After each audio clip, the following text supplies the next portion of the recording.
Unlike other animals, human beings spend a lot of time thinking about what is not going on around them, contemplating events that happened in the past, might happen in the future, or will never even happen at all. This is commonly known as mind wandering and appears to be the brain's default mode of operation.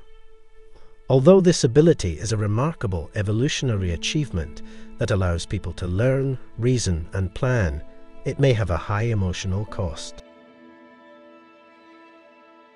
Many philosophical and religious traditions teach that happiness is to be found by living in the moment, and practitioners are trained to resist mind wandering and to be here now.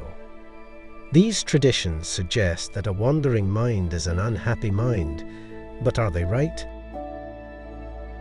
Laboratory experiments have revealed a great deal about the cognitive and neural basis of mind wandering, but little about its emotional consequences in everyday life.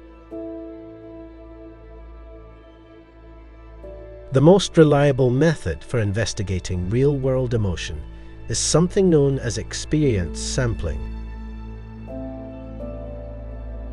This involves contacting people as they engage in their everyday activities and asking them to report their thoughts, feelings, and actions at that moment.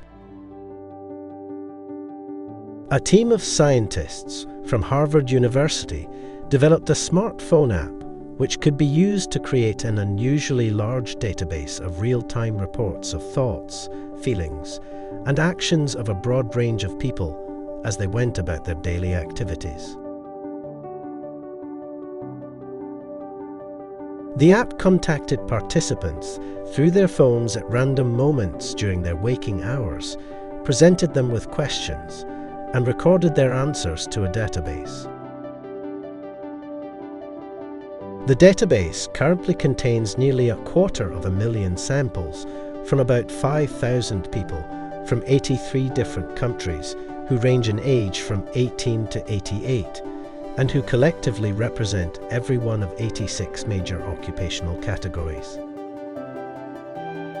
The results revealed 3 key facts.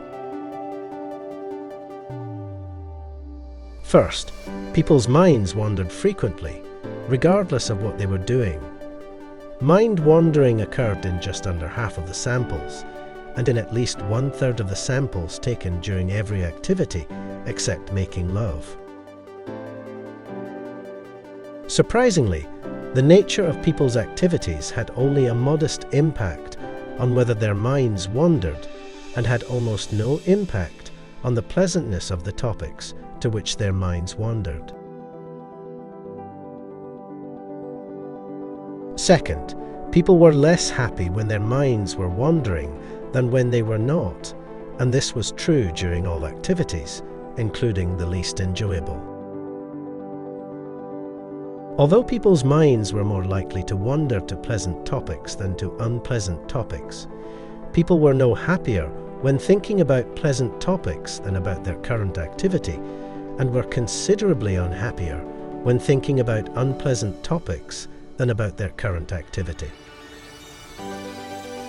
Although negative moods are known to cause mind wandering, the results strongly suggested that mind wandering was generally the cause and not merely the consequence of unhappiness.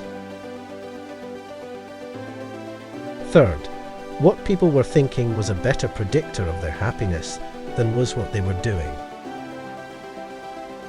In conclusion, a human mind is a wandering mind, and a wandering mind is an unhappy mind.